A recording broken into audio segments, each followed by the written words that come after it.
Stress, appréhension, panique, des symptômes qui reviennent chaque année au mois de juin. Ce matin, près de 20 000 Alsaciens étaient concernés. La raison, le coup d'envoi du bac. Après la fuite du sujet de maths l'année dernière, la surveillance s'est renforcée.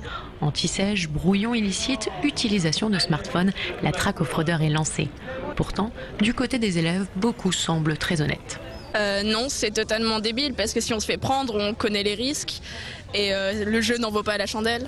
Ah ouais, non, carrément pas, carrément pas. 5 ans, moi je vais avoir mon bac maintenant et en finir une fois pour toutes et pouvoir terminer le lycée.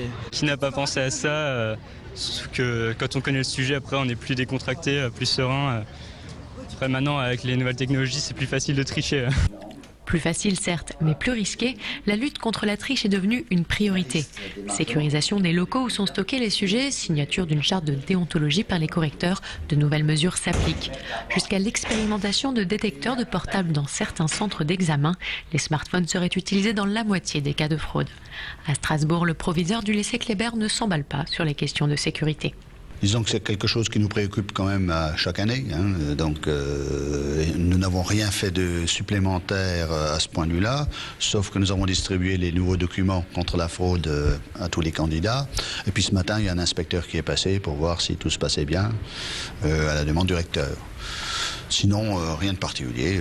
Les sujets étaient dans le coffre, ils sont sortis du coffre comme il le fallait, ils ont été distribués, donc il n'y a pas de problème.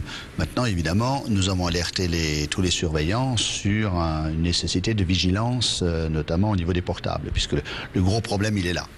En Alsace, sur les 3 dernières années, seule une dizaine de cas de fraude ont été détectés.